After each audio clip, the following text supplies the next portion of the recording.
Nobox Dance presents.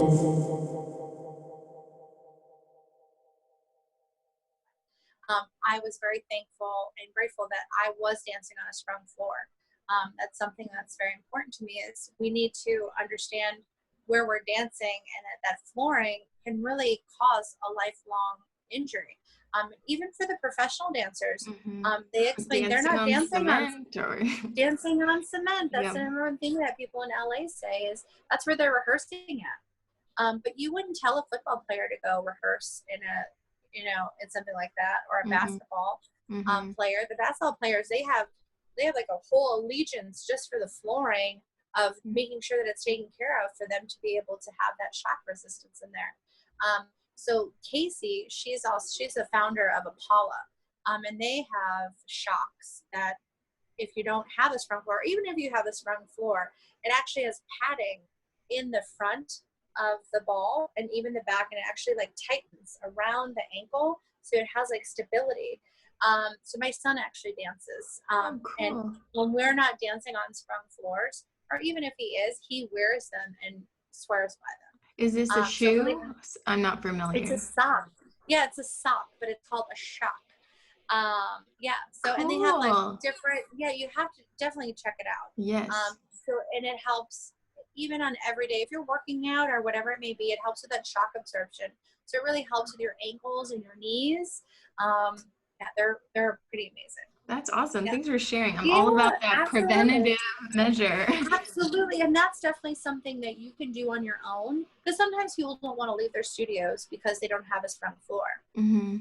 But especially right now, some of us, we're all having to dance in strange places to be able to keep producing. You're dancing at home. You don't have a sprung floor, exactly. right? Like super important to be wearing that, because that's a nice preventative measure for under $20 for you to put on your feet and be able to dance in them, so that you can help, have that longevity. Like, how are we going to have that longevity? Just a little simple thing of making sure that you have shock absorption when you're dancing can actually help you in the long run. That's really cool. Thanks for sharing that. Yeah, absolutely. I'm excited to check it out. Yeah. And having a warm-up. Yes, having a warm-up. That's so important. If your class is not warming up before the Zoom class, which you can probably assume that they're not, I would definitely do a warm-up, 15, 20 minutes before you start, even a half an hour, depending on what you're doing. So that's going to help you have your longevity and your injury prevention, making sure that you're warming up properly. And if your class happens to warm up, great, you got another warm-up in. Doesn't hurt. So I want to talk about your #DanceHappens page. And this is on your website. I think it's super cool. Thank you. We at No Box Dance, we're always looking and working to kind of unveil what dance looks like behind the screen. And we think that this really helps in inspiring our community, because there's so much comfort in knowing we're not alone, that there's other people out there going through a similar experience. So could you talk to our audience and let them know kind of what this page is and why you think it's important? Yeah, it's our #DanceHappens page. And what it is you hit the nail on it. This is exactly why we created it, so that you didn't feel alone, and that it does happen to other people. Again, a lot of times people don't talk when they're injured, let alone really injured. So we wanted to give the everyday dancer a little glimpse behind that they have been injured. Sometimes you don't even know until it's been like 6 to 8 months later, and they've already gone through some really dark stuff. And you're like, oh my God, I never even knew that. Like, I wasn't posted. Like, you don't know. So I think it's nice to know that even the professional dancer goes through the injury, but how they went through it, what did they do, and where are they at today? So it's interesting to hear everybody's story of their injuries, and kind of hearing it from their perspective of what they had to go through. Yeah, and I think it's really cool just how you're profiling these professional dancers, because I think oftentimes it's scary, maybe if you're a younger dancer or you're not famous or a celebrity or something like that, to be like open and honest about what you're going through, because it can feel so isolating. So I think it's really amazing work that you guys are doing and highlighting that. because I think it's super important. So that way people will take the next step, right, to then contact a medical professional so they can get help. Yeah, it's kind of sad because a lot of those people that are on there didn't see a dance specialist. So it's interesting, like Cannon is on there, and we have different genres, which is really cool. But he was actually hurt himself at a battle with his knee. And he didn't see somebody that worked on dancers and really took a long time to get healed. His friend went through the same injury at the same time, went to see a dance specialist, and he was back to dancing in months. So, I mean, it really does make a difference. He finally was able to see a dance specialist, and they said, send me your footage. I want to see how you dance. And they saw this move that he did a lot, and they're like, that's the culprit right there. You can't be doing that. Wow. Your body is not strong enough to be doing that move, so you're going to continually to get hurt because of it.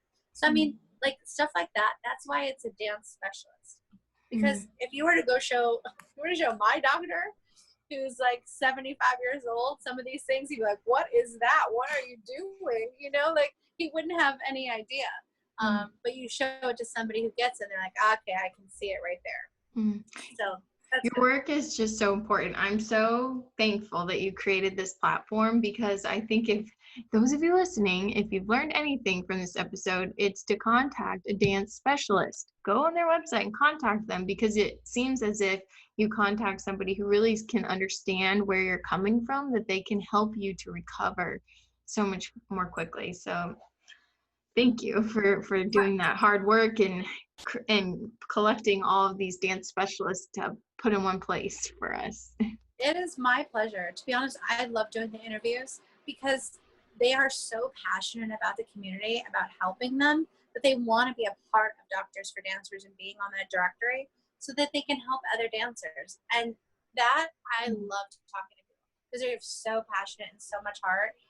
So I just can't wait for somebody to see one of our dance specialists, to feel what I feel on the phone with them and get them that help. Like, I love hearing that. Yeah. That's so cool.